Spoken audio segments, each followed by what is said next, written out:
Alright, we are live once again. Back at it again. I'm a bit late, a tad late. I was trying to figure out for a little while there why, when I was setting up the stream, the game that we're going to play for the day, The Room, is listed as a mature game. It's like a puzzle game that like I played before, so it's not even like a new game. It's mostly I'm not even playing it for like the first time. My game plan is to play it and kind of speed run through it, mainly because this is a series I love quite a bit. So I might try and get into like doing maybe next week a full on like seeing how high up the leaderboard I can get in terms of like completing them, because I've always been very fast with completing these games, at least on my phone. And so doing the puzzles shouldn't be too different, if not easier, on the computer. And so I wanted to just play through it. I love The Room, and I needed something short to do because I also want to do a like Yu-Gi-Oh meta analysis, like review slash content, so I can make a video out of it. So that's kind of the game plan for today's stream. Nothing crazy, nothing crazy. But yeah, no idea why it's labeled as a mature game. It's not a mature game, but we'll figure it out. And in any case, we always start with our daily games. So we're gonna jump in. Actually, let me 1 second. Let me put on some background music. I like having some background music to listen to.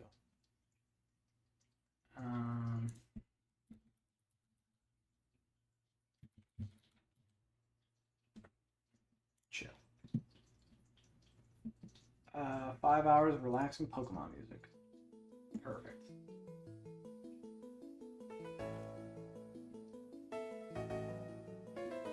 If anything, maybe it's a bit loud. I turn it down slightly. There we go. Perfect. But back to the main monitor. I want to hide the content while I'm doing my daily games. Wouldn't want to deprive my rabid fans of seeing me flounder through the world or the. Oh my goodness! All right, what a start. I knew crave was a good word. Embrace is the word. All right, finished in 2. That's why you start with crave, folks. I started with it every day. It kind of has been mid the past couple days, but today really came out for us. Whirling 2, easy peasy. I mean, you could have been Grace, could have been like. That's about it. So we probably would have gotten to 3 at the worst. I thought it was Grace instead of Grace. Cool, that was extremely fast. Onto the strands. This or that? Okay, so this seems like it's going to be like one of those strands where like on one half of the fangram it's one of the options, and on the other half of the fangram it's one of the other options. In fact, I'm seeing options as a word. I assume that's even the fangram. I see fame. I have fame and maybe fortune. There's double, which probably means nothing is on the other side. It's gonna be a fast one. There's feast, which implies to me that we will have famine. And then break. Break.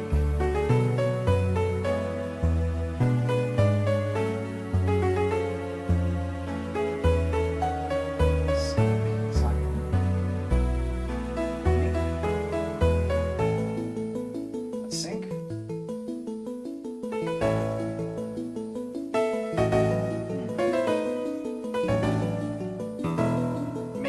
Make or break. Sink or swim. Okay, that was a cute strand, but again, these kind of doubled ones are super easy. It's like once you've got the one on one side, you kind of know the other one, especially when you figure out what the spangram connecting the two is. So yeah, super quick. Not gonna complain about that going well. See the audio, the home audio is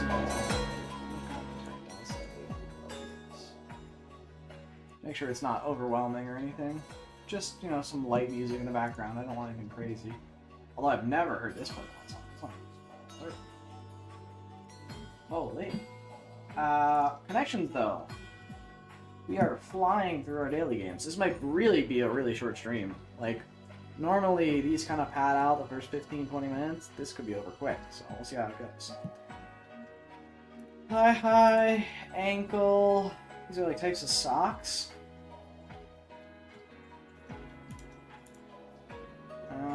Average, so-so, fair, and okay. These are like, meh. Okay, I didn't think it would actually be meh, but yeah, okay, it's meh. I agree. Go, go, yo, yo. Cowboy. Cowboy. These are all state abbreviations? Hawaii, Pennsylvania, Oregon, and Massachusetts? Okay, sure.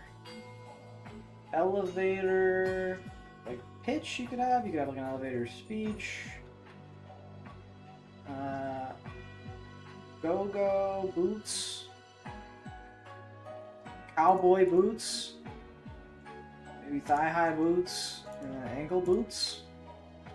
Oh, and these are things that rise. The tide rises, the sun rises, the yo-yo rises, elevator.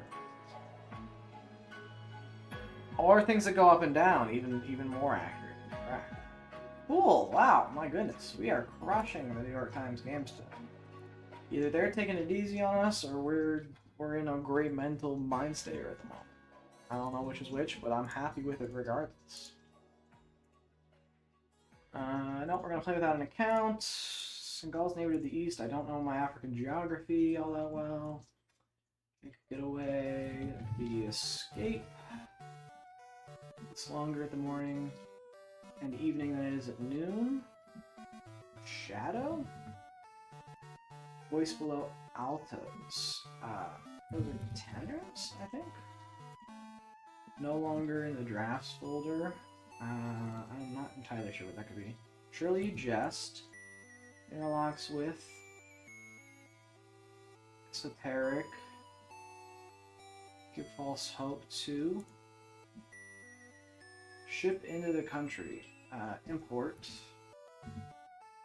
I was kind of worried about these words until import fit perfectly. Coniferous trees are hues?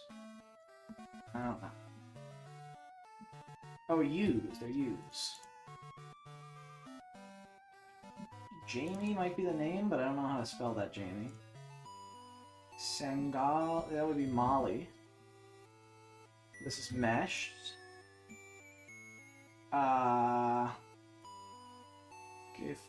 Lead on. Meshes, so sent.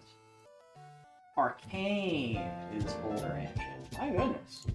For a non-Saturday mini, that was a pretty intense one. Normally the Saturday ones are the big ones. That was a beefy boy. Minute 23 is pretty slow, all things considered, for my normal mini time. So that was tricky. And it was not, in fact, Jamie. It was Jeremy, but that's fine. Ended up getting there through context clues. I think that's what I really like about crosswords is crosswords are tricky, and you can tend to get, like, some really hard questions and stuff you might not know, but you can kind of fill in the other answers to the puzzle, and once you get enough of them, you can kind of, like, figure it out through context clues. Like, I didn't know Jeremy, I didn't know Mali was the neighbor to Senegal. Once I saw an I know very few four-letter African countries that are, you know, it just exists in general. I don't even think I could name another, so Mali just made sense. And then they kind of just, like, cascade. I almost think of it as, like, solving a puzzle rather than necessarily answering each individual question correctly, which is neat to me. I like it. Cool. Alright, well, done with all the New York Times games in under 10 minutes, so we really, really crushed it today. Kudos to myself. I'll give myself a high five. But now we'll just get into a playthrough of the room. I'm gonna set it up quickly on my other monitor, so I'm gonna switch over to the BRB screen. I'll keep chatting through it, but I need to make sure that I have both the game up and also live split up.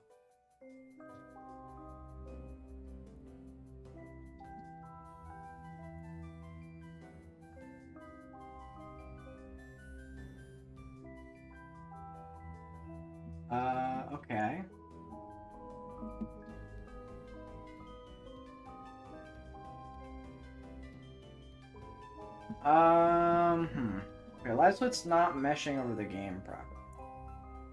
Let me see what I can do about that. Actually, I don't want to do it here necessarily. Live split timer minimizes. Oh wait, because it's in full screen. Let me see if I can get it to be windowed. That's what I need to do. Options, graphics, not full screen. Still would like that resolution to be where it is. I'll turn them up to amazing graphics.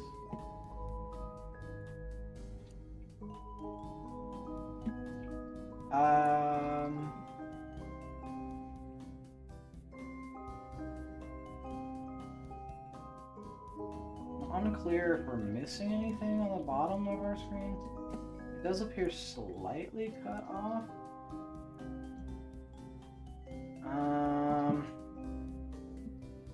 But this should be fine. Not the end of the world. Now what I don't remember is any of the bindings for what keys do anything. Numpad 1. Let's see. Start and split.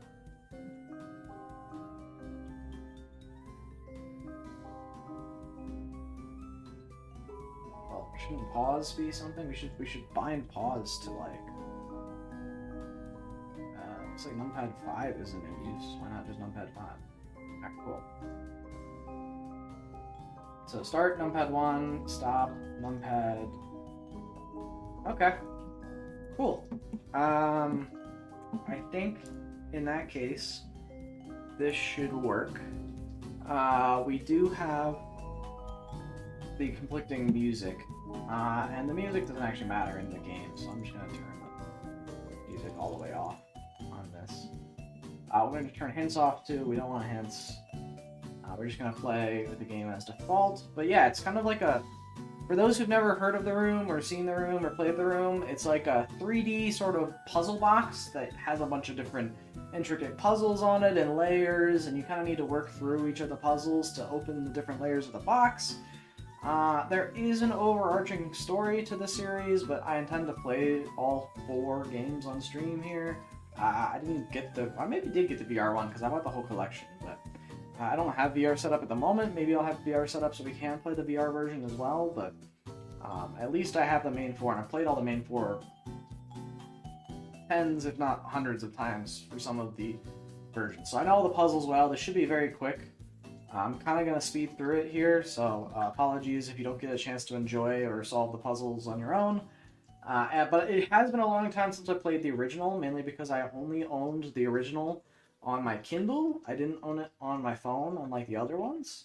And so the Room 2, the Room 3, and the Room Old Sins, which is the 4th one, I've probably played way more times than I have the original Room, so this could trip me up a little bit. I would anticipate having to maybe think or recall on what the puzzles are, but I have played this game multiple times. So, enough waffling, and without further ado, let's just jump into it. Oh, there we go. Cool. Alright, so yeah, you click and drag to use the mouse, and then you can double click on various items to focus them. So there's this letter, it's got a nice key on it. You can also spin objects so that you can interact with them better. And certain objects like have different things inside them. There's also a little clue. Feed me and I shall survive, give me drink and I shall die. And that is of course fire. And the eyepiece is also helpful. Let's me to focus on that. Oh, sorry, not that. A riddle. Yep. So on the box, there are actually these little pendants here. We go down to fire and click it to get to the next portion of the puzzle, which is a key. Now, what's neat about this game, and what I think is pretty cool about it in general, is you can actually rotate some of the individual items inside of here.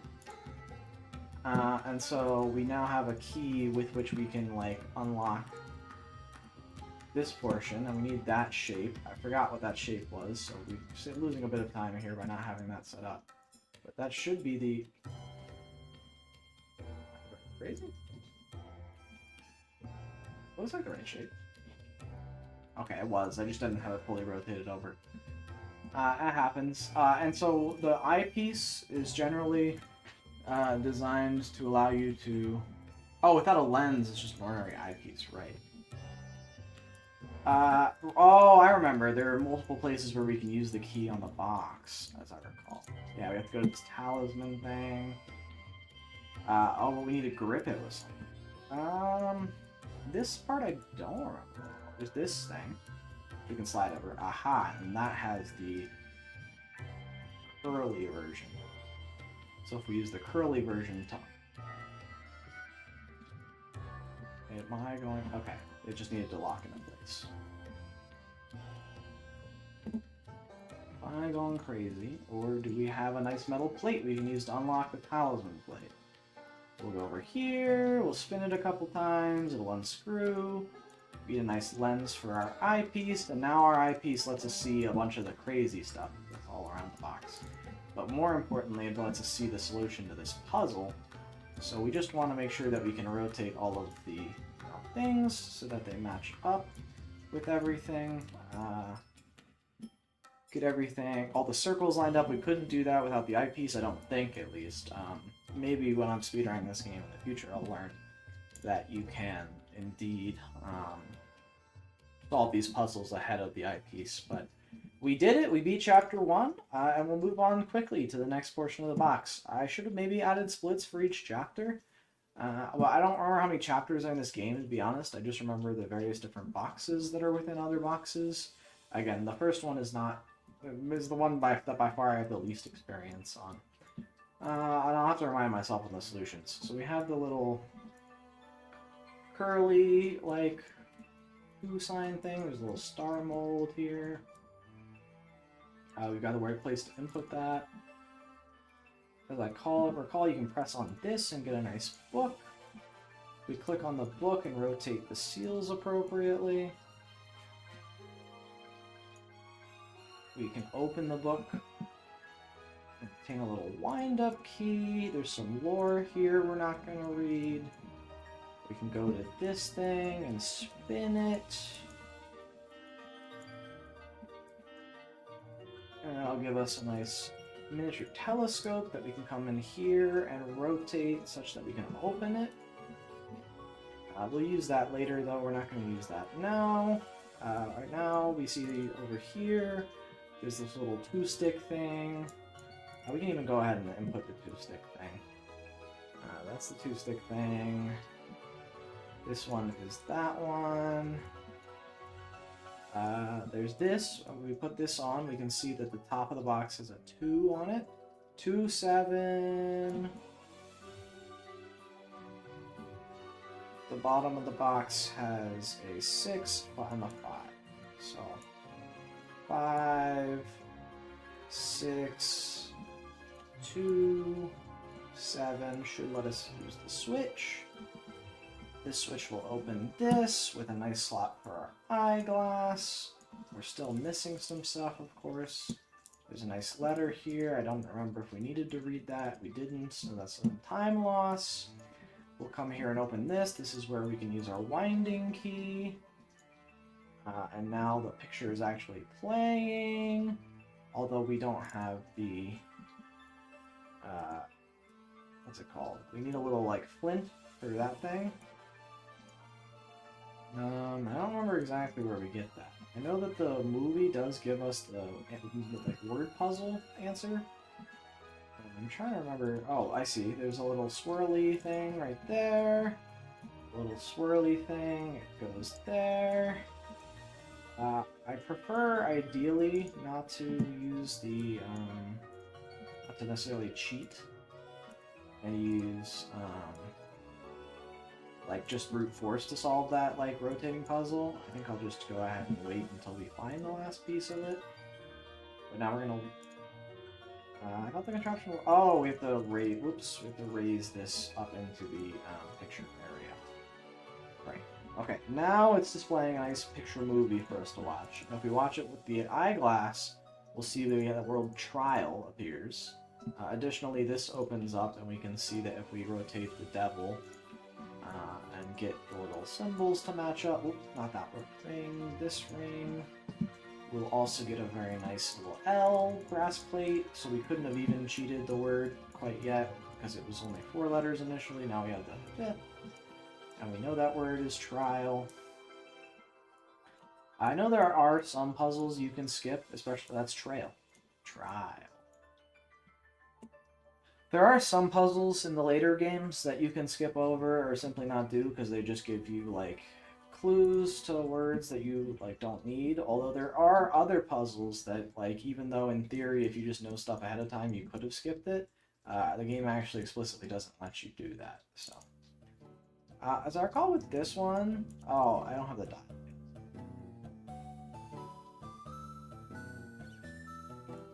I thought one of these like I could press or rotate or slide. It's this one. That's right. Okay, now you kind of have to like jiggle these eyes until they like light up. Which is way harder on mouse.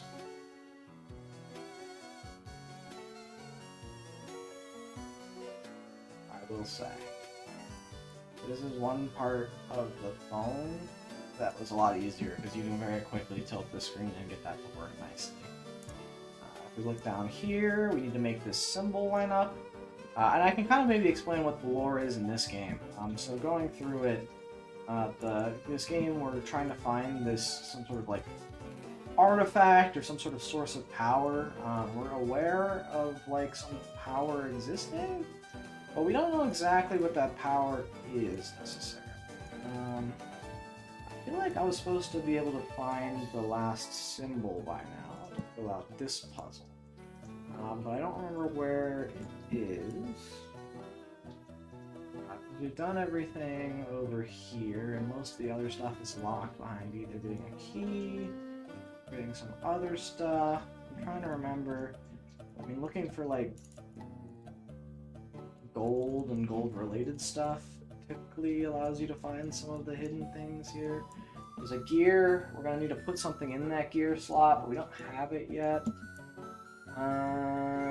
I'm just going to assume we were supposed to find it, and since we're at such a time loss here, I do want to give it a good old college try to see if I can find it. I feel like it was in... Is the top of the puzzle one we've already gotten? Wasn't one in like... Oh, there was one in here. Aha. That's what it is. It's the little jockey symbol. Okay. So we do know what the last one is here. It's this little jockey symbol, which gives us the heavy cast iron key, which we can put in the heavy cast iron key slot. Rotate it. Which unlocks the little drawer, which gives us this cabinet key, which we can use here, which gives us the star. We can use all the way up here. Put that in the star slot, which opens the whole top of the box. There's another letter. We'll read it. I'll put it on the screen at least, but we're not actually going to read it. As I recall, you can rotate so these you rotate in order to unlock something later. I thought this guy maybe we could get something from his back, but not yet. I'll come back down to the dial here. See if we can see anything off of this. We'll put the dial on. We go 1, 2. Okay, so it's not that. It's 1, 2, 3. Nope. Okay, 1, 2, 3, 4. Nope. 1, 2, 3, 4, 5, 6. Alright, so that's a little bit of a guess and check one. That actually is intended to be guess and check, as I recall. I don't remember exactly why it is, but it is. Oh, okay, hold on. There's numbers there.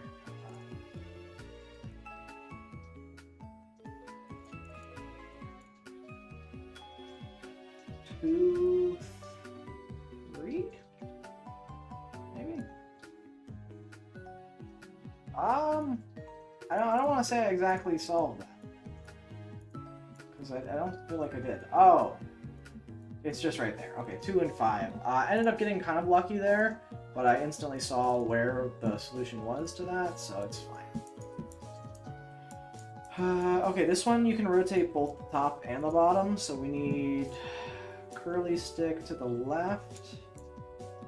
And, oh no, we actually need it to the right when we're facing it, because it needs to enter the lock like this. And then the bottom needs to be like... That should be the key. That gives us a larger circular plate. We have a feeling where that would go. It probably goes here. We've actually solved everything with that box, so it retracts back into the main box. And we've opened the second seal, which is very nice. We've got now the astrology box.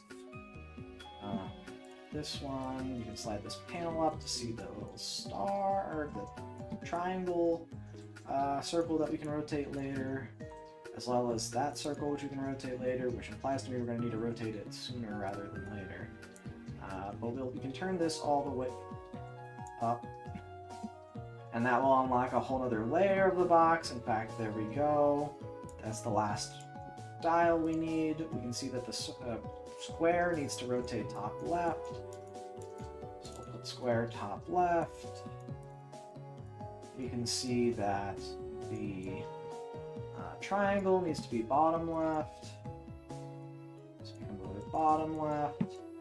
We can see that that thing needs to be top left. And now that all the corners are aligned, we can open up the box, which gives us a cog and an elastic band, which is nice. Because that cog we're going to be able to throw in here and also turn on the first of the dials. That'll give us a screwdriver, which we can use on this side of the box. Unlock the panel.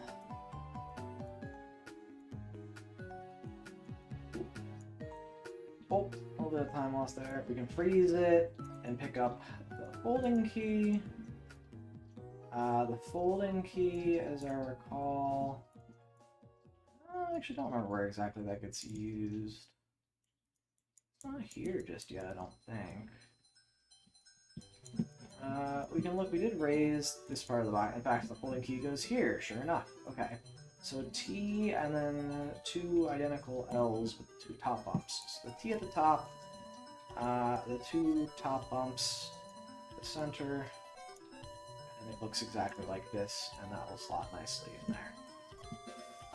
That opens that up for us and gives us another cog. We can go back to our cog section, throw the cog on there, move the cog over, turn on the second of the dials. That rotates this and gives us an additional cog. So you can come back to the cog section, throw this cog there, take that cog out, throw this cog there, and throw a rubber band in between them. And so now when we rotate that, it will, okay, activate the third one. It's a bit buggier on PC. On the computer, or not, on the phone, that was pretty simple and straightforward. You would just rotate it up and it wouldn't do all that jittering. We got an arrowed steel tube, we can take it out, get a key. See, we have a photograph as well, very nice. The small key, you see can go in this slot. And this is another eyepiece puzzle where we're going to need to rotate perspective a little bit and see that this needs to line up there. So we just need to slide the little block into place. And we've got the symbol. And that'll give us a nice shield. The silver shield obviously belongs on the knight without the shield. So if we put it on him, we get a nice gemstone. If you looked here, right below the center dial, there's a nice oval-shaped gemstone slot that we can put that in. And that turned on our clock abilities. I don't remember what time we're supposed to set it to. I don't know if we're not supposed to know that yet. I want to set it to midnight. See, midnight with the plan. It's not. So let's look around the box, see if there's any other indicators of what time we need to set the clock to. I don't see any immediately obvious to me.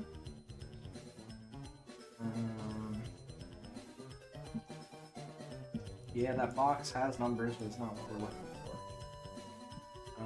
for. Where do we... Oh, the photograph, of course. If we look at the back of the photograph, it says 6:05. Right, okay. So, technically speaking, this is faster, although we did rewind to exactly not where we needed to be. But 6:05 should be that. Bit of time lost since I forgot how that worked, but it should be okay, all things considered. And we've opened the observatory table, so that's another chapter complete. Very nice. And now we're in here, and you can see even though we've gone a deeper layer in, we can even take some of our items with us. So that photograph comes with us for later. I honestly thought you could slide this over instantly, but maybe it just opens later on its own. I don't exactly recall. I do remember this section somewhat well, though. So we're going to slide this off, which has a switch we can turn, which gives us a nice puzzle box that we can interact with. The goal, of course, is get this ball into the end goal. So if we put it up here, we put this here, we can put that in there. And as I recall, what we need to line up is this thing, and that thing matches up down there, so we need to get it down there somehow. I believe we do that by moving it through here, because that...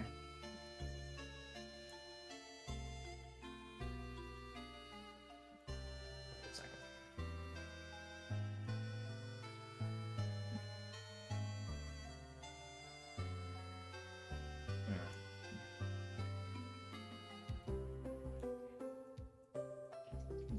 Wait, no.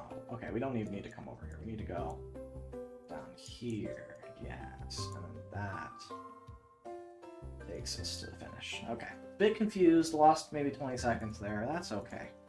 We're not going for number 1 on the leaderboard first try. That would be pretty crazy. So we'll just stick to trying to go as fast as we can, remembering the game as it goes. We get this nice dial here.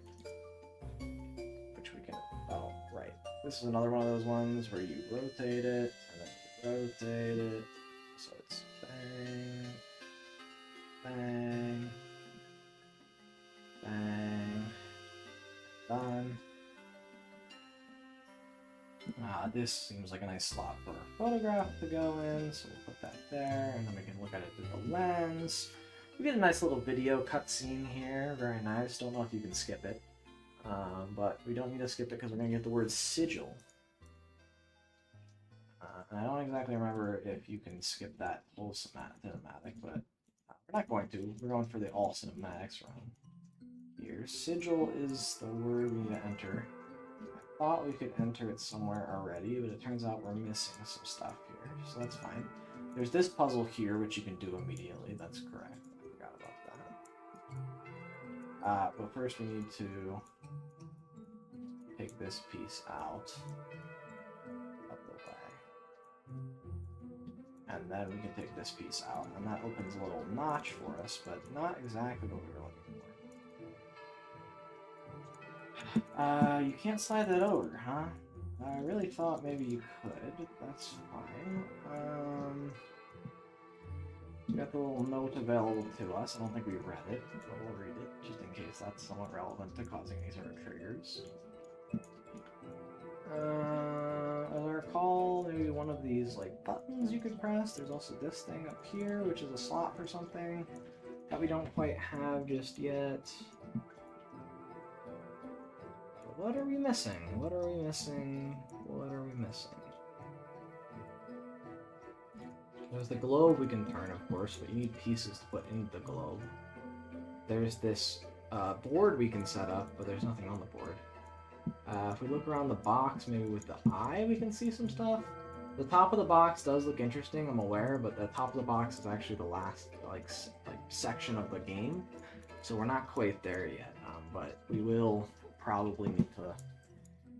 We don't need to keep that in mind just yet. There's this little area which we can go into, but it's not relevant. As I recall, you can turn this to focus some light once we've unlocked the light, but we haven't unlocked the light. Here's this little keyhole, but we don't have a key. We need a folding key, but we don't have that. Again, there's this little box down here, but it hasn't opened yet. There's that little symbol up there, but it's not super helpful at the moment. We just did everything with the photo, and that gave us sigil, but we weren't ready to use sigil. Interesting. The first time, I think I'm a bit stumped. I don't have anything to do at the moment. But that's a puzzle. It's a puzzle game, you know. So we'll try and figure it out as things come. I can't do anything there yet. We can light up the stars. Maybe it is something to do with the stars. Although I haven't seen an exact star pattern we can copy just yet. I was pretty sure that comes later. Again, I really feel like that box opens almost ASAP. Oh, maybe we were supposed to... No, not yet. Not yet. But not yet. Are we supposed to do anything here? No. Yeah. Just don't focus on this side of the box just yet.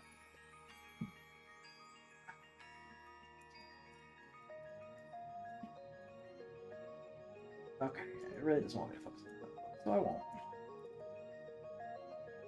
No, light's gonna come up through there. But we don't have the stuff for that yet. Oh, this! We can pull handles out of this, I thought. No, not yet. Not yet. Soon, but not yet. We need to put the little gear in that thing. And you're telling me for sure I can't slide this over at all, or raise it, or click on it, or... Exactly. Nope, okay. We'll stop trying. I will give up on that small little box area. We need a little key to turn that, or a little crank, perhaps. I know one of these opens up, but maybe I'm clicking on that prematurely.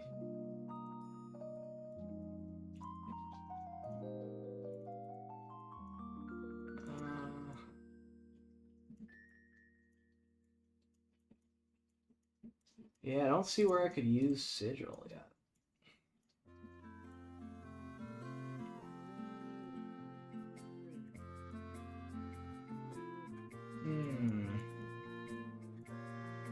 Nothing on the globe as well that I can take off or move. No globe pieces available to us at the moment.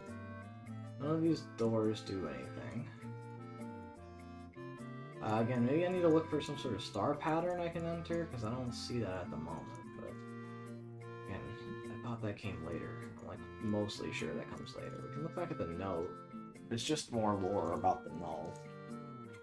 I guess that's slight spoilers. The item we're looking for ends up being called the null.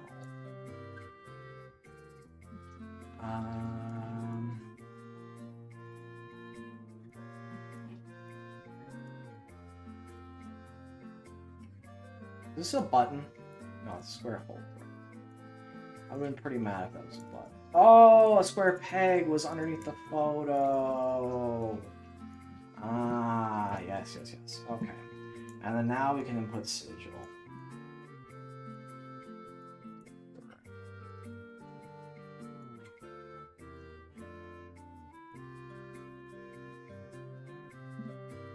Okay. Now we're cooking. Is the crystal... No, it doesn't go there. Crystal goes... there. We're gonna need to go here, because we're gonna need to focus the beam.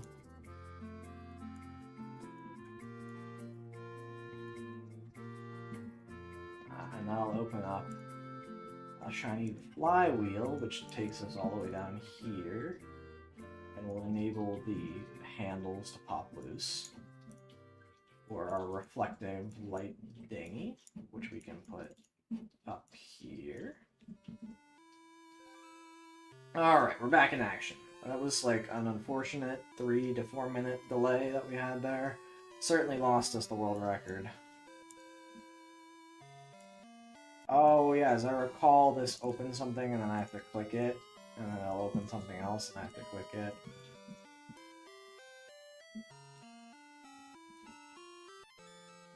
And then it'll open the final thing. Okay. But we'll do the other one as well. Have it. Click. And this one, so we'll click. And then open that one, so we'll go click. And that gave us a map piece. Very nice. We'll come back to the folding key over here. Examine what needs to go where. Oh, it even gives us the little thing. Okay, nice. Oh, that's right, because there's so many of them. Oops. That looks good for that one. That one doesn't do anything. That one goes there. That one goes there. So make sure to hide all these handle again. And throw it right there, which gives us another way to reflect the light. So we come back here, we re-reflect the light. It'll open this panel up. We need to use our evil eye to go see where it points. I remember how to do that one. That one came back to me pretty quickly. But yeah, normally you'd have to like play test with like how you bounce the light and how you're gonna move that around. We do get access to some constellations, but they're not important yet. They'll come into play later. For now, we need to go back to the map and throw in a map piece. And the next map piece. At least I thought they weren't important now. Feels like we're missing a map piece. Oh, we gotta go into this box.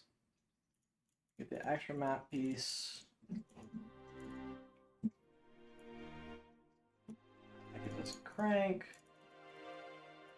Let's just come over here. It will let me, and crank that open, which now becomes eyeglassable. We'll have to make the null shape. Line it up with this piece. We've got it. Rough enough. It doesn't. The game's not super picky with that. Get a nice box. We'll want to inspect it further, because upon further review, if we rotate it properly, it's flared out, which matches perfectly with this little box shape up here that we can put it into. That opens up a nice telescope with which we can look inside and see that we need to make a little cross pattern on our grid.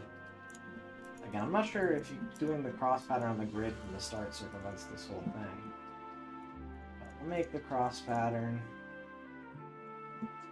That gives us the last piece of our map. We'll read our nice letter.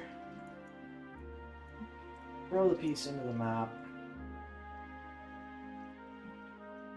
And pull this nice handle, which should move us on to the final section of the game, which is this top grid area up here. We can see the table expands a little bit, but we're mostly going to be focusing on the top portion of the table now. So we can come... I don't even think we've started there. We take this thing and hit it until we get the handle. That slots... Well, we can press this here. Nope, not yet. Okay. Does the brass handle go in the center? Nope. Does this do anything yet? No. Doesn't do anything yet. We haven't unlocked it. That looks like a nice spot for... Well, no, the brass... We just got that. Probably doesn't go there. Brass handle. Brass handle. Aha! We had to click the panel to open it, and now we can rotate it.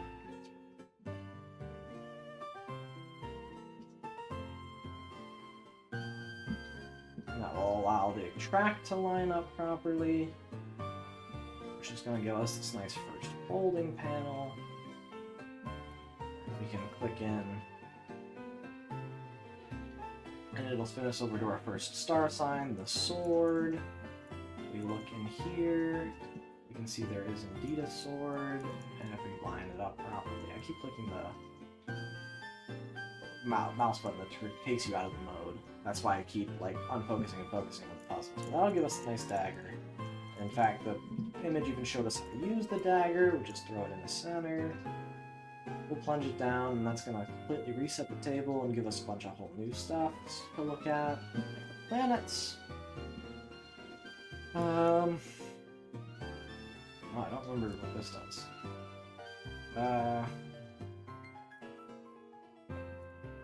You make some sort of pattern there. I don't think we're ready for that just yet. We are ready for that. It's a little zigzagging pattern that we need to make. And in fact, that did work. And that'll rotate the planets appropriately. And that'll allow us to move on to the next constellation. We are kind of zooming. I'm killing it.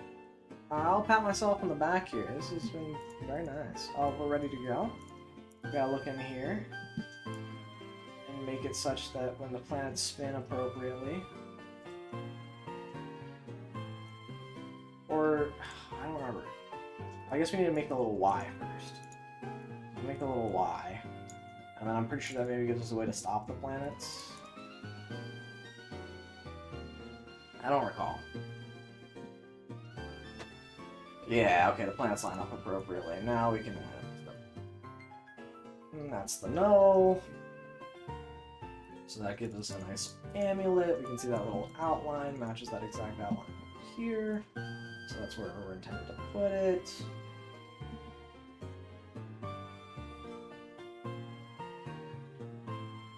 Watch the little cutscene while it sets back up the board. We can use this to rotate. I'm pretty sure that if we look at this, yeah. So if we look at it, we can see it's 2 dots on the left.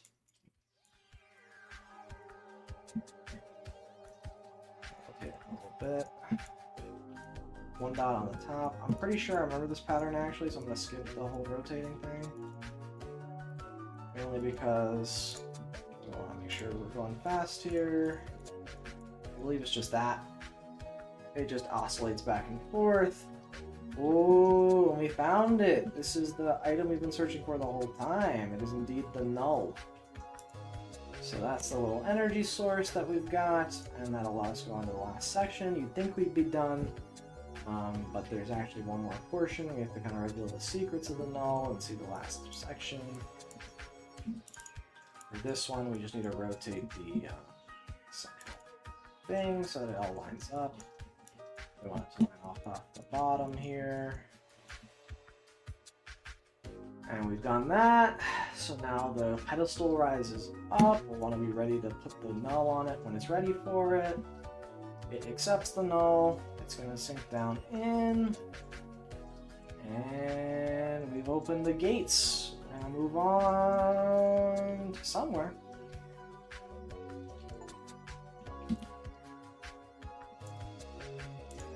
I think I have proven myself. Feel pretty confident. Oh, we got a nice cutscene with the null here. We move on to this box, which I honestly thought was a an epilogue, but maybe it's just the final chapter. We get this nice letter from our boy who's been helping us the whole time. Some symbols over here, some puzzle stuff over here. Can't quite do anything with that just yet, but I think I could have been able to.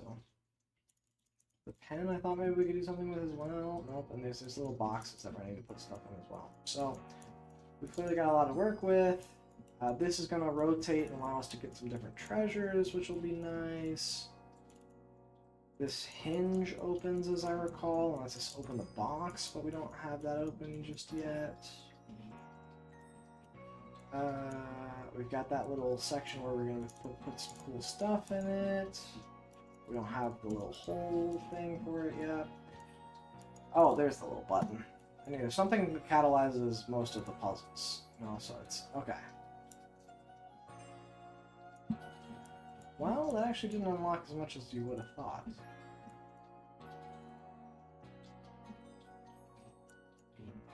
For this one, I know we're gonna need to do a little slidey puzzle thing that we don't have yet. Oh, this we can pull down and unlock this, right?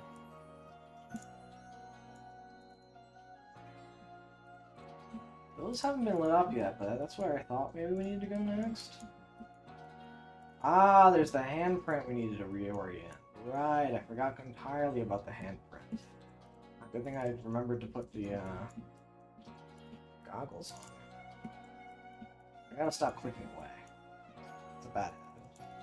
Aha, and that gives us the triangle gear, so we can now come down this section over here and plug in the triangle gear. And that'll do a couple things for us here. One, that unlocks this puzzle, which is we have to touch all of the gates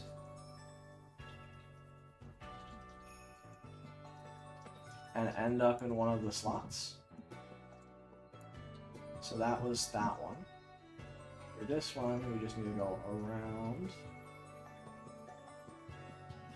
We can go underneath and fill slot 1 up, which will give us a nice new section where we can put in some gems. I don't think we have the gem just yet. We do get a nice egg. The egg we can rotate. My goodness, that's rotated slow.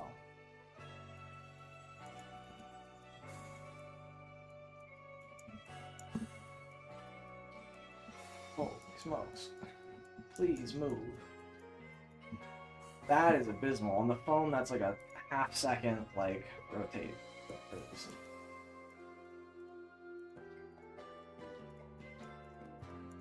Give me the square. I want the square. A couple things, though. One, we can now go over here and see that we got swirly triangle, swirl with the plus, and then the S with dots. So we got swirl with a plus, no, we got S with dots, swirl with a plus, swirly triangle. That'll give us a coin for later. Come back here, throw our little square thing on it. That'll rotate and allow us to open up this full panel. We open this up and get a nice thing. This also is a hint at the second game where the tarot cards become really important. We can now put our star-shaped key in the box, which allows us to turn and rotate the box, and also seems to have activated something in the room, which is a bit scary.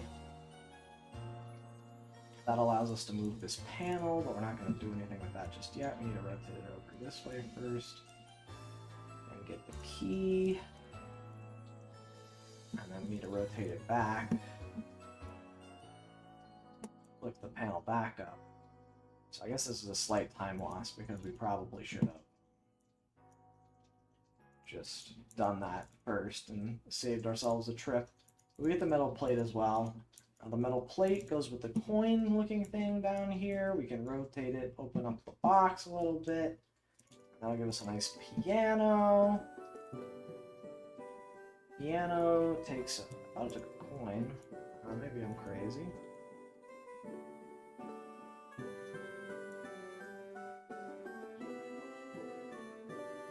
I don't remember if there... I think there might have been something you had to, like, do, but it's fine.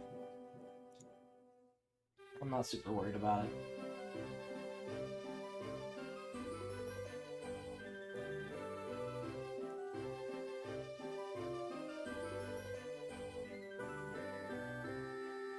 Right, this is Simon Says.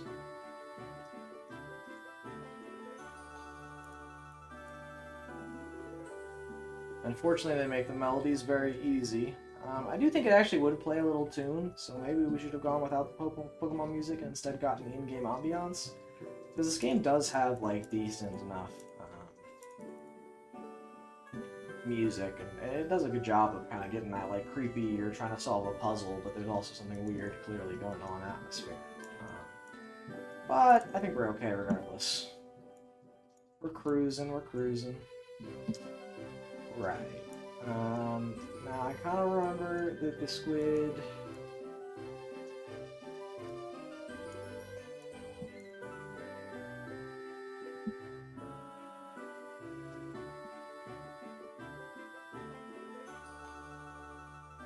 Right, okay, so it's squid sack left and squid on the right. That's what it needs to be. Squid sack left. Which looks like this thing. I don't know if it's a squid sack, but I know you can find those things at the beach, or that's what it reminds me of at least. One of those little, like, black pod things you can find at the beach. Some animal left it. I don't remember exactly what it does, but... Oh, and then we need to go back to the main key position.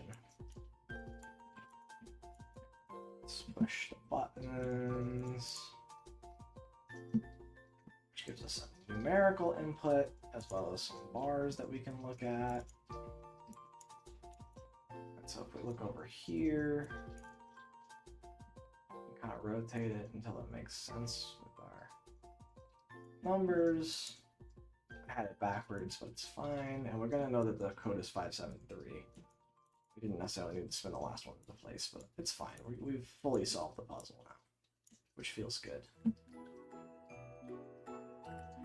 That's going to unlock us another portion of the box. I believe this gives us a gem? I don't recall, though. Oh, yeah. This is one of those puzzles where...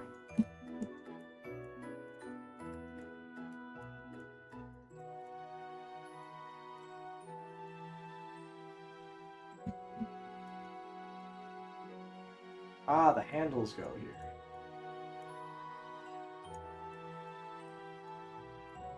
And we can slot stuff in the box.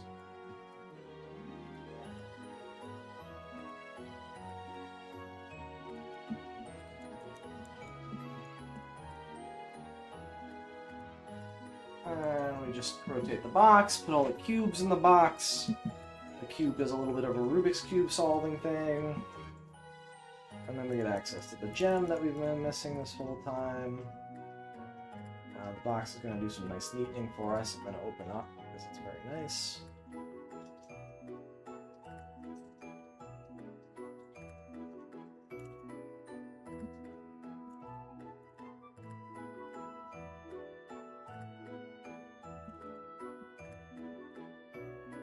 And you come here, slot the red gem in.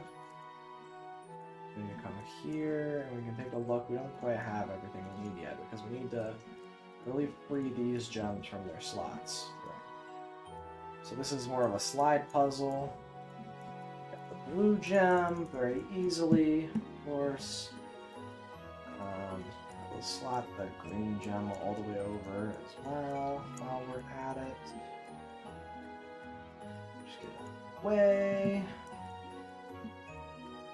And the yellow gem obviously buried pretty deep in there. Those out of the way. And temporarily slide some stuff over. And then we get the yellow gem out of there nice and simply. Slide puzzles were always a specialty of mine. I guess you can pick them up, so we'll see how that looks and then figure it out. Looks like we got it, actually. Just random chance there. I did not remember the solution to that puzzle. Maybe subconsciously my brain knew what to do. But I certainly didn't, like, remember that that was the ordering we needed to put them in. That was just pure luck. Maybe good to memorize that for next time, but we'll probably just go through and, like, study the puzzles beforehand anyways, so it's not going to matter all that much. This one's another one of the slide puzzles. You gotta rotate stuff around. So first, let's get this in there. Swing back around and go in here. Go in here. As you can see, we're trying to get to the middle thing, which needs to be in that.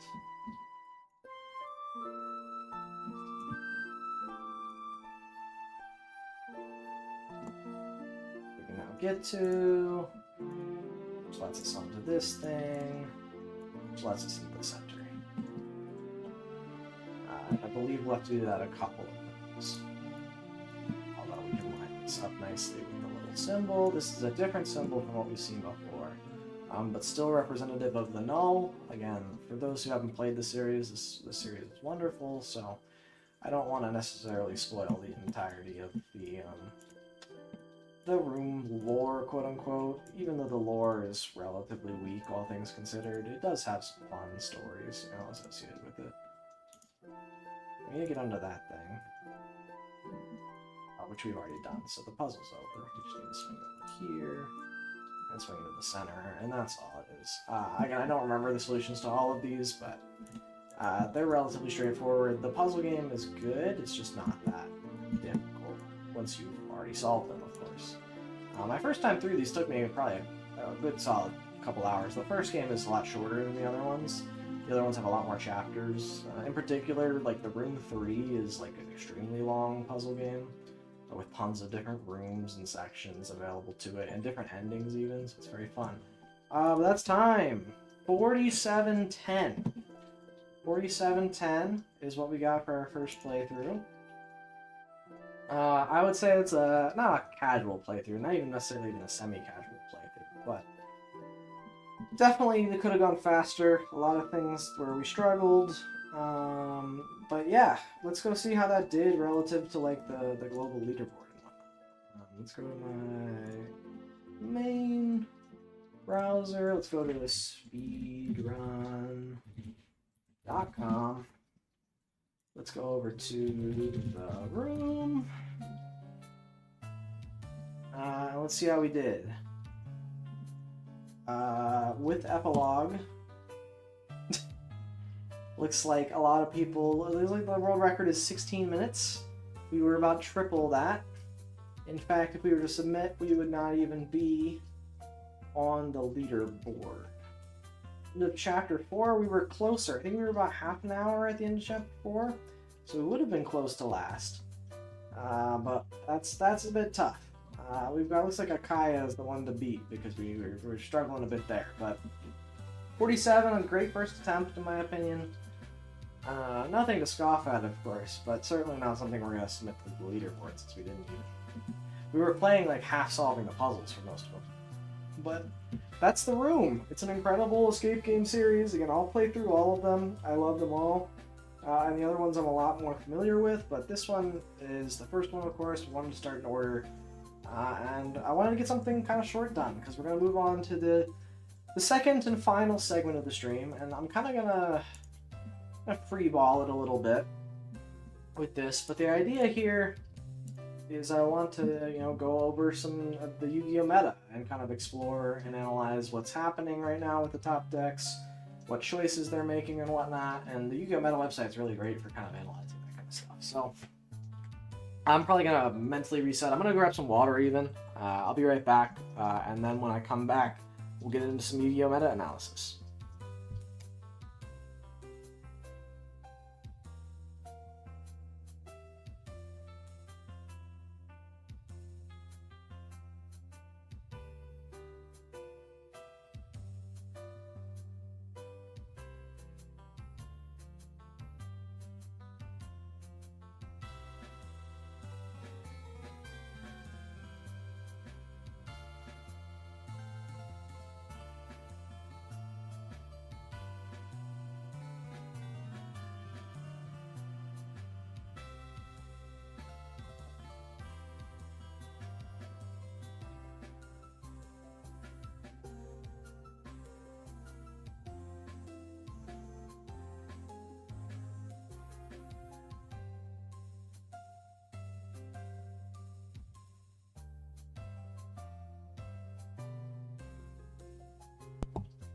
Alrighty. So, hello everyone. Welcome to a Yu-Gi-Oh! Meta breakdown.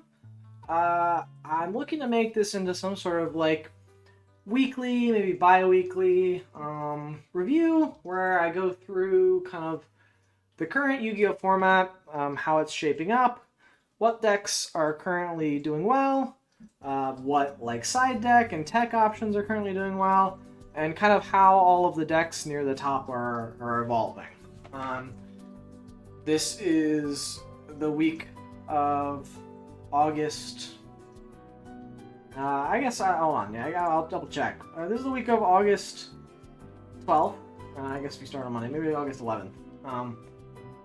But yeah, we'll just jump in and take a peek at what we're looking at. So just as a high-level overview, this is kind of what the snapshot of the Yu-Gi-Oh! Meta looks like at the moment. Fiendsmith Snake Eye, currently the best deck. I don't think that's to anyone's surprise. It's currently taking up about 40% of the top decks. So not quite tier 0, but definitely a solid tier 1. In the second slot, we've got Tenpai. Again, that is slightly surprising because this used to be below Yubel not too long ago. Everyone was pretty convinced that this was the second best deck of the format. But Tenpai has creeped up to being the second best deck. With Yubel currently sitting in the third slot, getting around 11% of the tops. This is notably Yubel Fiendsmith most likely, although it does encompass all variants of Yubel, not necessarily just the Fiendsmith stuff, but most Yubel variants are now playing Fiendsmith, so for all intents and purposes, this is probably also Yubel Fiendsmith. And I think what we'll do for this meta-analysis is we'll take a look at maybe the top 7 decks. I think that'll be a good thing. Just the top 3 and then that first row of decks to kind of just understand where the meta's at. Obviously, you can see these are all of the decks that are getting tops. I didn't even know Eula got a top. That's kind of cool. Some of the cool, but there's a decent amount of row options that are at least getting a few, looks at the current format. I'm seeing things like Evil Eye, Marincess, Melodious, and all of these decks around here are also probably, good. Everything in this whole section here is, a good rogue contender, potentially. Musket's Fiendsmith looks pretty good. Obviously, the Gimmick up FTK is very good, but for this kind of deep dive, we'll just dive into, the top couple of decks. So taking a look at Snake Eye Fiendsmith, and kind of what the deck looks like right now, what they're playing. The Snake Eye package has pretty much remained unchanged from what they were playing beforehand, with the exception of Flamberge, which used to be a 2 of, it's now a 1 of in the vast majority of deck lists. But yeah, 3 Ash, 2 Poplar, 1 Oak, one of the new Snake Eyes DFL stars, pretty standard, alongside the one of Field Spell and Simple Spoils. They're maxing out on the Deal Bellstar package, and of course playing Triple Bonfire. We're seeing 3 Engraver in only 85% of decks, which is surprising to me. I guess maybe this is a price tag issue kind of thing, but definitely should be playing 3 of it if you're playing the Fiendsmith variant.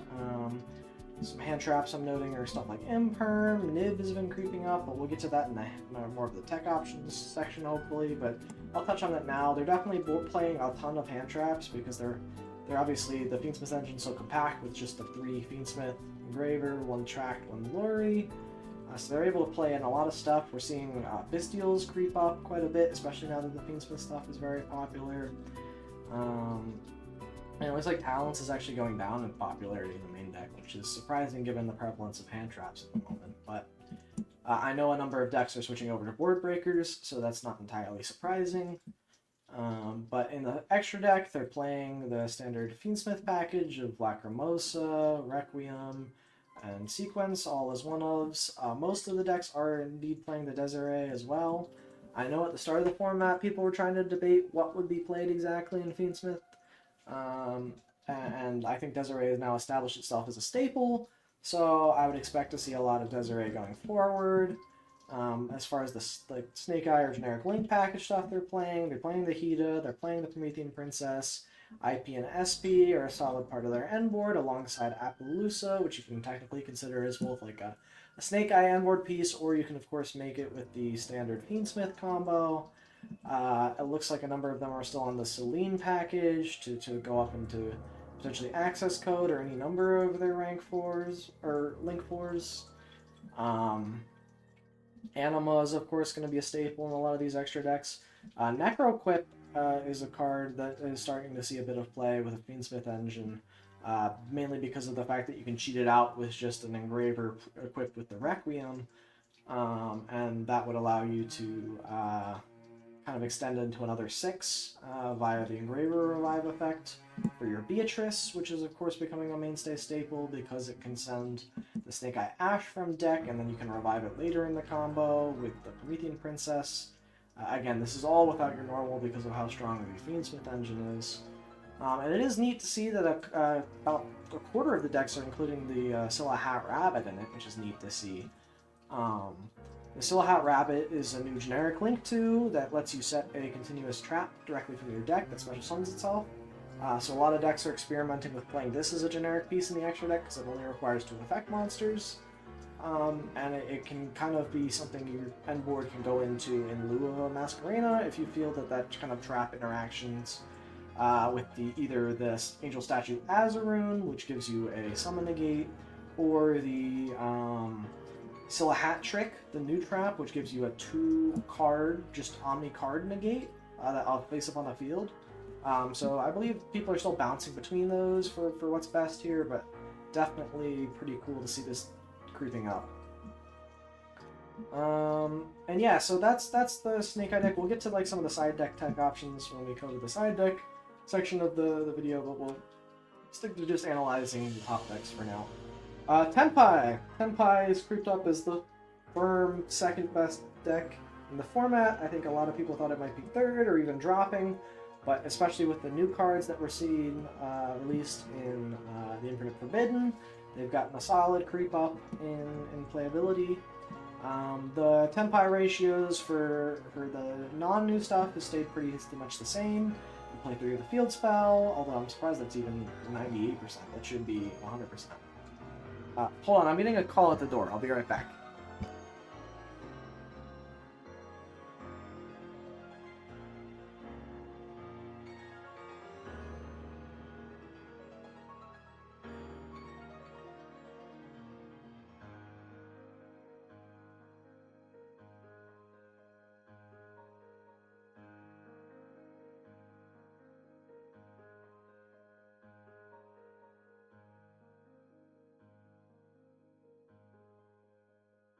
Sorry about that. Looks like they dialed the wrong apartment. That, for some reason, seems to happen a lot with my apartment complex.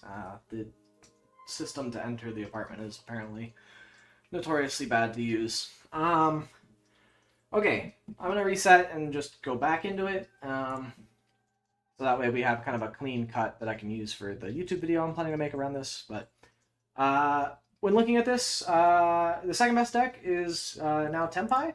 Tenpai was, for a while, thought to maybe be slipping to the third or even fourth best deck, but I think we've all seen it now kind of solidify itself as the clear second best deck.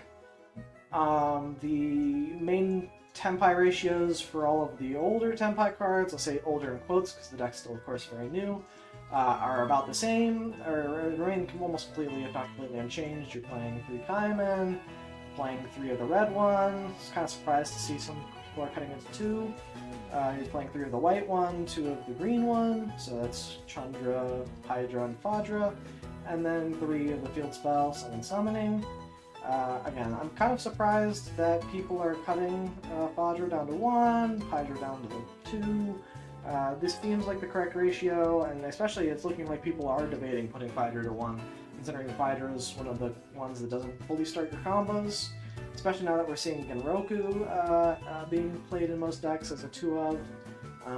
It definitely makes sense to me that maybe you can cut the Fadra down to 1, because this kind of acts as either an extra Fadra or as it acts as any of them, because it can summon any of them from your deck. Outside of the main Tenpai stuff, some decks are playing the new Pokedrago as well, or technically Dora Dora, although it's using the art of Pokedraco, which on summon adds a level 4 lower fire from deck to hand. You play it as a 1-of because you can search it through your main combo, but or at least via Skyman.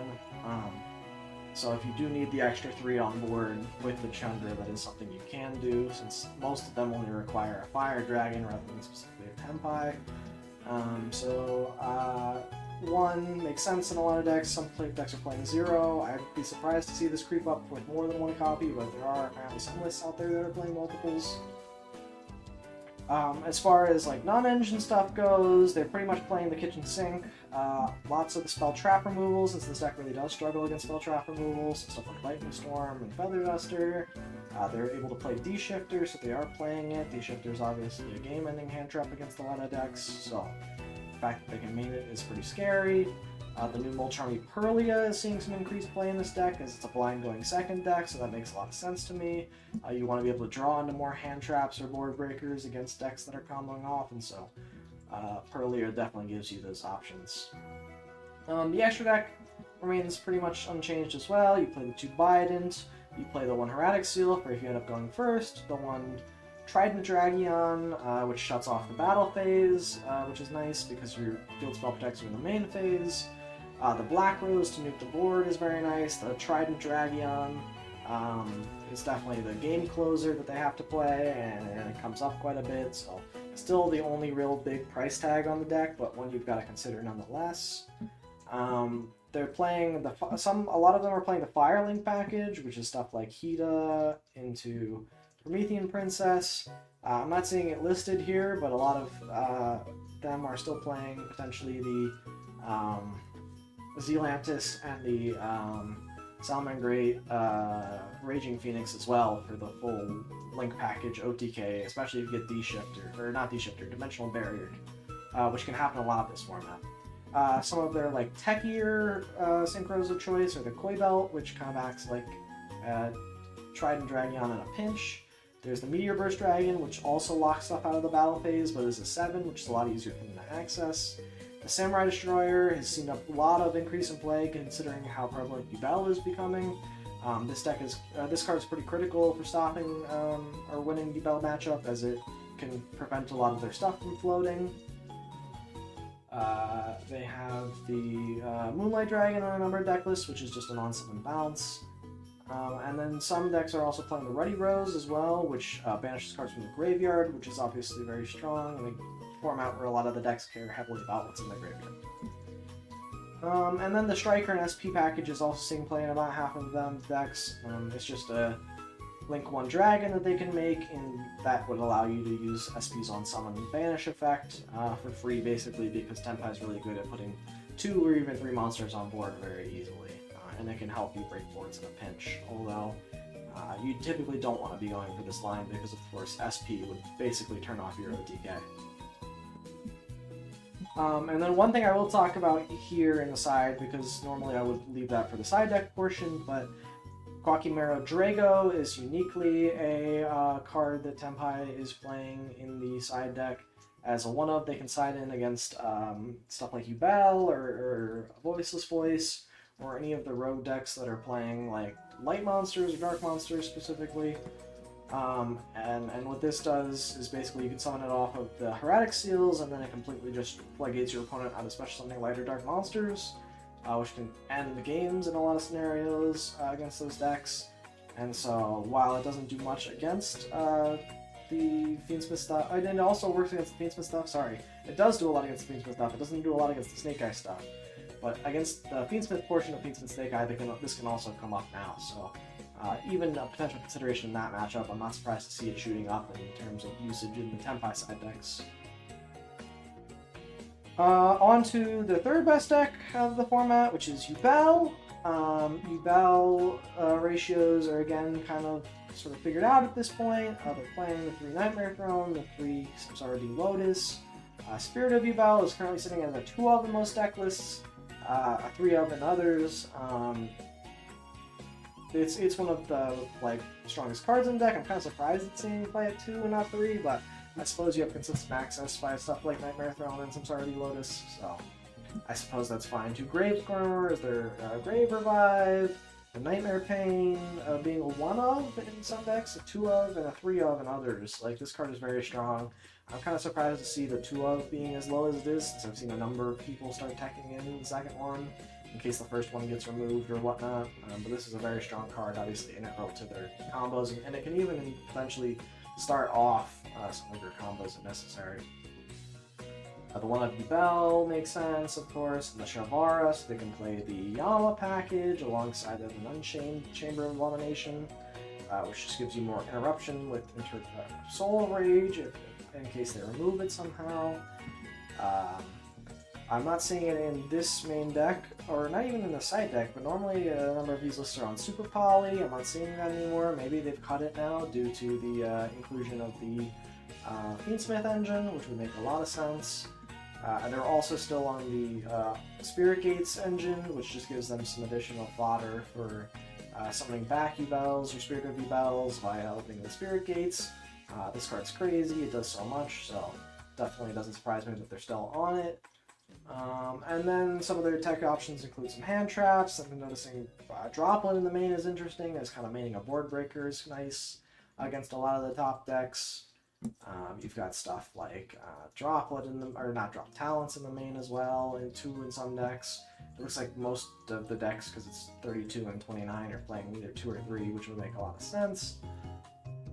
But yeah, the extra deck, 2 Phantom of Bell, probably 3 in some others. This is kind of the bread and butter of the deck. Making 1 or multiple of these turn 1 is pretty important.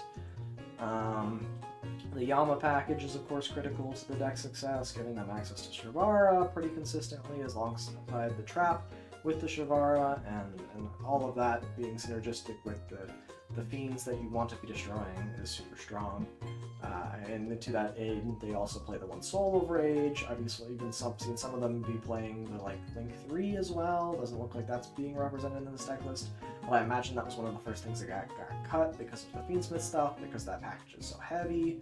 When you're playing the Sequence, the Desiree, the Closed Goddess, the Requiem, and they're also playing Aerial Leader as well, which is the other new Fiend fusion that was released. This one allows you to send a Fiend monster from your deck to grave, which can instantly start up all of your Fiend like your U-Bell combos off of just the Fiendsmith engine. And that means that because this is the fusion of choice that they go into that sends a Fiend from deck to grave, they don't need to be playing Beatrice and can instead go for the Highway King Caesar, which is another strong endboard piece. They're also on the Necro Quick Princess to help them combo into the Wave King High Caesar even more consistently. And then the Muckracker makes sense as a free summon back Fiend from Graveyard. This kind of feels almost closer to like the OCG Fiend Link deck we'd seen in the past, but definitely still solidly like a U-Bell deck with all of the good U-Bell pieces, but with the Fiendsmith stuff definitely muddies that a little bit. I'm kind of surprised it's still just called U-Bell and not like U-Bell Fiendsmith. Continuing down the list, and those top 3 we talked about a lot. These next ones we'll talk about maybe a bit less so, but we'll still touch on them and look at what they're doing. Runic, this is specifically Runic Stun. It's just a bunch of all of the good Runic cards at 3, alongside a bunch of the strong floodgates of the format. Things like Dimensional Fissure, things like Skill Drain, things like Tikaboo, there can be only one, or Rivalry, Gozen. Basically just cards that allow you to, extend games, stop your opponent from playing the game, stuff like Synchro Zone, which prevents them from attacking, so you floodgate them out, win the whole control game with all of your strong Runic spells, all of your draw and recursion off with Runic Fountain, and then additionally in the extra deck you have tools like Boguska, Starslayer, to kind of floodgate them out of the game even further. They're even main decking a Mono Iwado to completely stop your opponent, since this deck doesn't beat normal summon, which is very funny. I would say funny, I'm not a big fan of Stun, but it is a unique tech that has seen play in the past and stuff like True Draco Stun and then other Stun variants. So this doesn't surprise me. Carve Demise is honestly a bit baffling in a Runic deck. I guess you can always just set your Runic spells and traps, so it's not the end of the world. But when you're on so many floodgates, it almost feels like your hand would get a bit clogged if you tried to demise. And so your field would also then get clogged with all the stuff you're trying to set. You might have to discard for hand size. Not that that's the end of the world, because Runic Fountain would let you recycle them on the next turn, so I see the synergies here, but I guess it also turns out special summoning, so you can't even go for the Hugin use Fountain, so this is pure just, I want to draw floodgates, and so I kind of see where they're at with that, but it's a bit confusing to me. And then I've never read Card Scanner, so I'm going to take a quick peek at this as well, because I've never heard of this card. But you can declare a card type. Both players reveal the bottom part of the deck. If it was the declared type, they add it to their hand, or is placed on the bottom of their deck. Interesting. And then if a face-up card on some spell trap is destroyed, you can make your opponent place one card in their hand. So this is maybe, does a couple things. It seems like it insulates against spell trap removal, or destruction at the very least, in that they would have to hand rip themselves every time they do it. And then additionally, you can call spell and be pretty reasonably consistently drawing your spells with this. So it adds an additional card, and maybe if your opponent's on a more diverse deck or lineup, they're not consistently getting the add-off Card Scanner. So an interesting card nonetheless. But yeah, that's Runic. Not too much else to talk about it. We'll move on to Ritual Beast and see what they're doing. This has obviously been strongly bolstered by their new support that just came out in the new Battles of Legends set. So we've got the new Spiritual Beast Tamer Lara. That's the retrain that just came out. That's being seen at 3. Additionally, they're playing the 3 Elder, the 3 Cannonhawk, stuff like that. A lot of this is reminiscent of some of the old Ritual Beast lists, with the exception of our stuff like Arch Nemesis Protoss and the Nemesis Flag. So this deck can very easily access the rank 4 toolbox, which gets them to Infernal Flame Banshee. They're then able to have plenty of banished monsters that they can recycle with Nemesis Flag to really extend out into the Arch Nemesis Protoss, which would shut down a lot of decks in the current metagame. Additionally, a number of their monsters are Thunders, stuff like Cannonhawk, and I don't think I know of any other Thunders that can activate in the hand, so I'm not sure entirely how they're making Colossus here, because I don't think Cannonhawk has an effect that activates in the hand. But it should be fine regardless. I know that some of them are playing the additional Nemesis card, the Nemesis Corridor, which allows you to make the Thunder Dragon Colossus, so that's maybe what we're missing from the scope of this deck, is people playing the Corridor.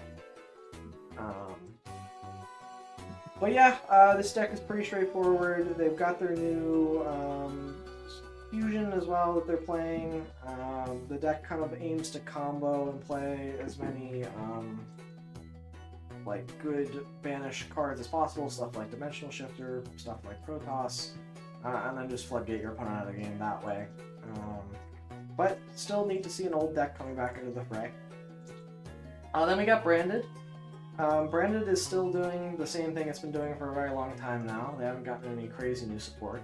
I would suppose like the newest quote-unquote innovation in Branded has been the inclusion of fusion duplication in a number of lists, allowing them to, if their Branded fusion gets interrupted on turn 1, simply set the fusion duplication and then go and activate the effective Branded fusion on your opponent's turn at trap spell speed, and then do the full combo during your opponent's draw phase anyways.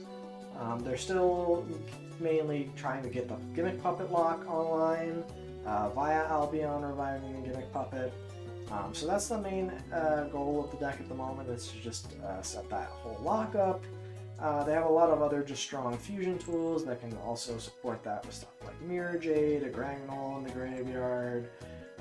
If they set up Warlord Furious Dragon, which it looks like according to the meta trends is going down in popularity, but this 81% is actually higher than I recall it being when I had last looked. But this acts as a pretty neat like fusion version of like SP in a way, where it like pops a card you control and your opponent controls at quick effect speed, so it can help dodge interruption on your own side. It can also just interrupt your opponent's plays, of course, with a quick effect pop.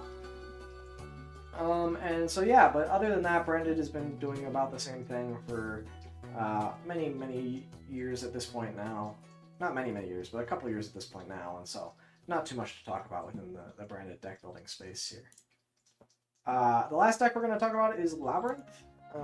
Labyrinth has obviously been around for a while now as well, and we can see that the Labyrinth deck lists are playing basically just as many of the good traps as they can as possible.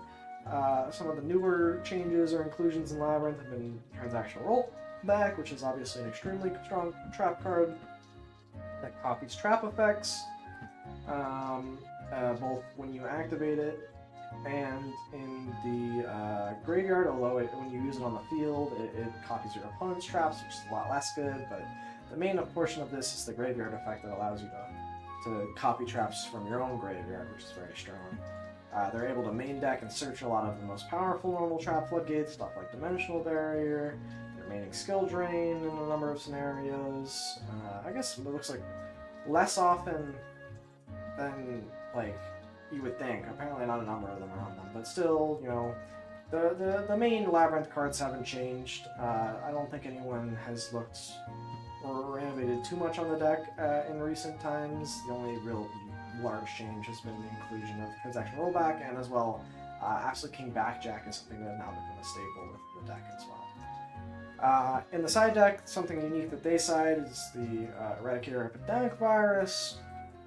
A card obviously can be devastating against a lot of matchups, devastating into stuff like Runic, devastating into stuff like on the Labyrinth Mirror, and so they'll side that in if that becomes relevant. The extra deck is nothing all too crazy, just playing as many good potential targets to send off of stuff that they're forced to send with like the Dogmatic cards, stuff like Garura are in there in case they want to play the Super Poly in the side.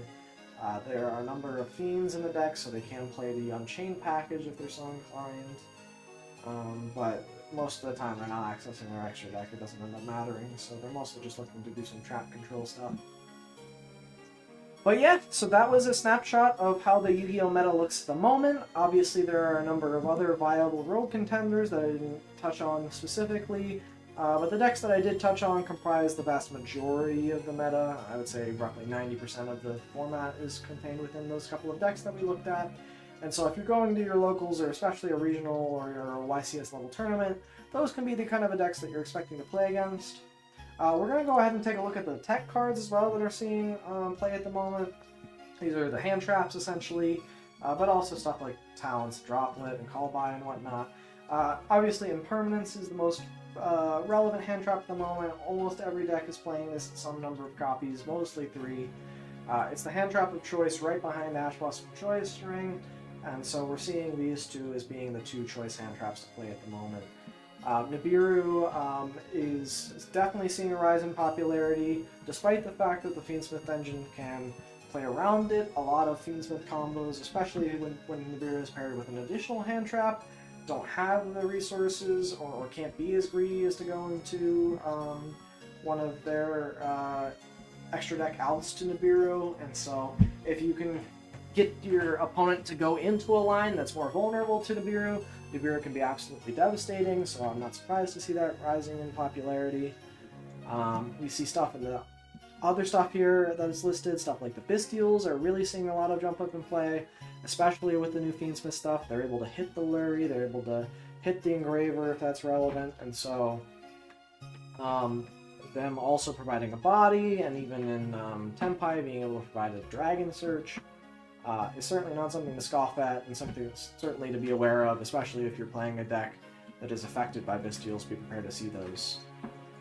Other hand traps that are relevant, Effect Veiler, a weaker Impermanence, and then it turns on stuff like Triple Tactics Talents and Thrust, but still very strong to have single target monster negation nonetheless. You definitely like to see these two against stuff like Snake Eye, because those can be impactful against things like Snake Eye Ash, but obviously less so nowadays with all the extenders they have, so it's not surprising to me that Effect Veiler has dropped off a little bit, but and that it's significantly less played than Impermanence makes a lot of sense. Another hand trap I want to talk about here is Droll and Lockbird. I'm kind of surprised this is sitting as low of a percentage of usage as where it is now, especially with the advent of Fiendsmith. A lot of what they do is searching and whatnot, or not necessarily a lot of it, but if they go for the Tractus line, which is the main Fiendsmith combo line, you can go ahead and Droll them there, and then sure, they get to do some Fiendsmith stuff, but that would turn them off from any sort of searches that they need to do their main combos, so stuff like Snake Eye Fiendsmith. They're not going to be able to get the search off of like Snake Eye Ash or Bonfire, which is going to be crippling, or Wanted for that matter, although I suppose they could chain the Wanted in that scenario, but even still, they wouldn't then get the search off the Diabell Star, so... Well, no, Diabell Star sets from deck. So never mind. They would get the Diabell Star, but regardless, Droll still is a lot more relevant now that you can pop it a lot earlier against the Fiendsmith stuff.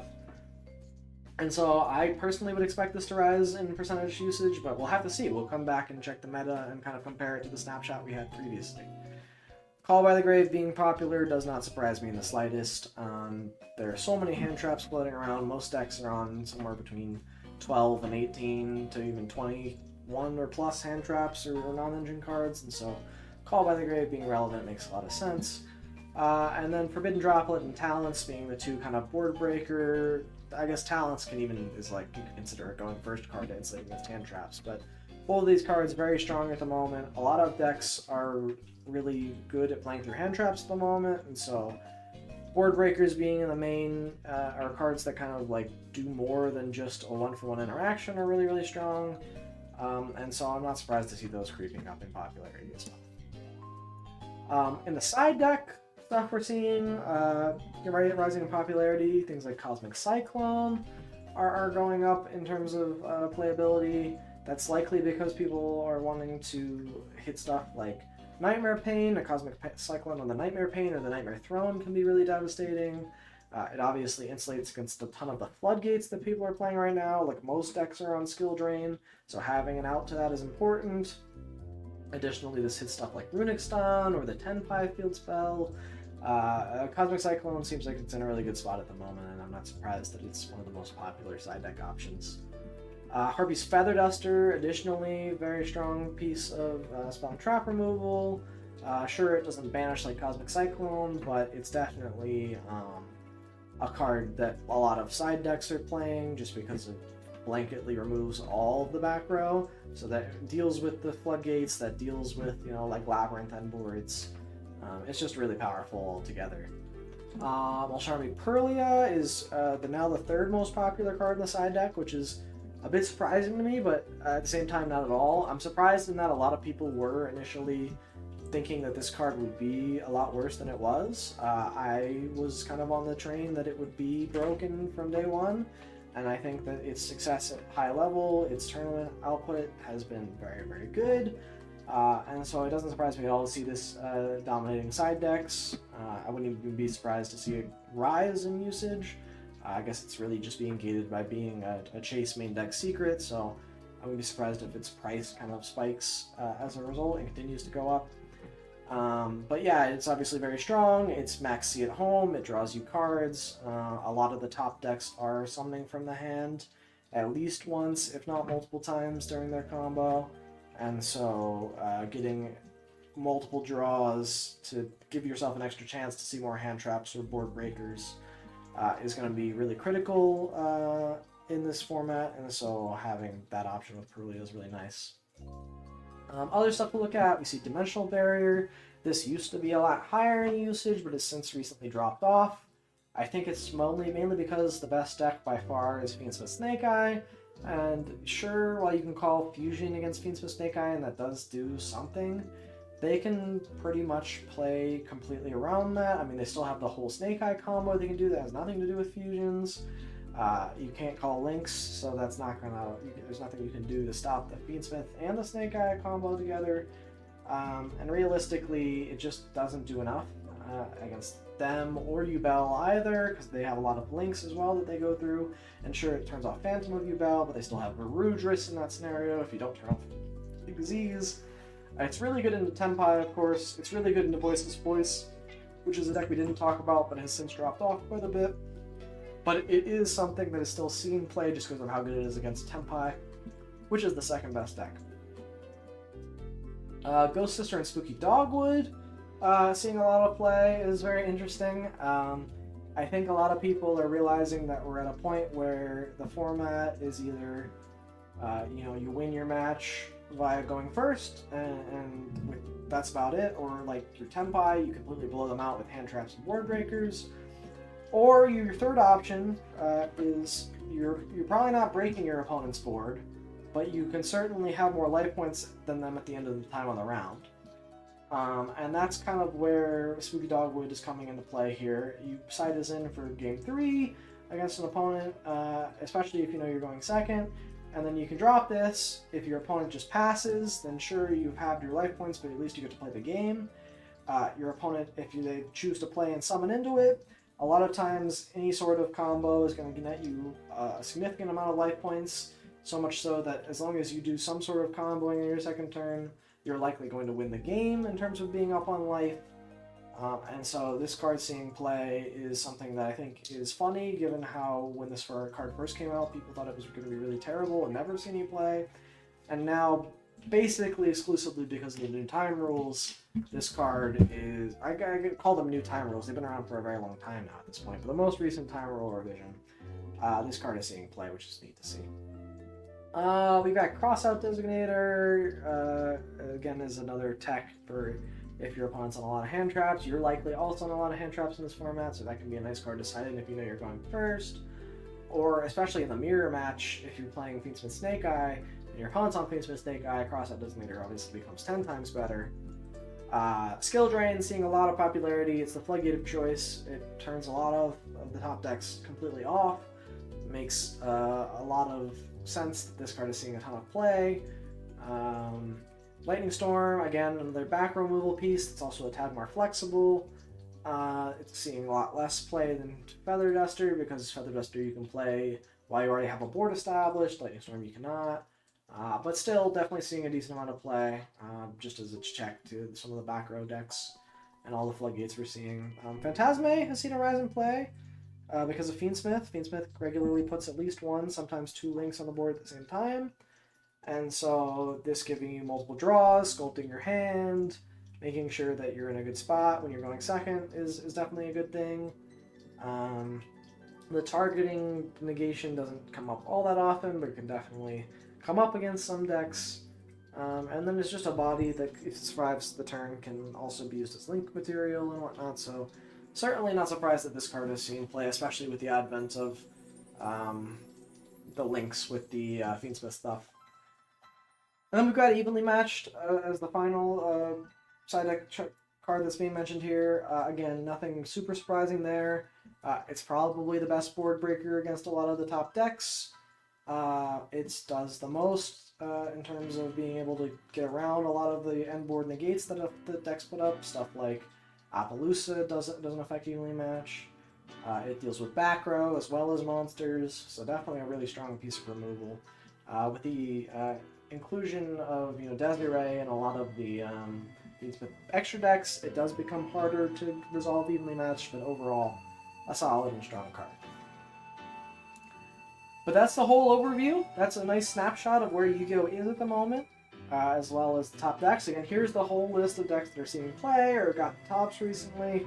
Total shoutouts to YuGiOhMeta.com, where I got all this info from.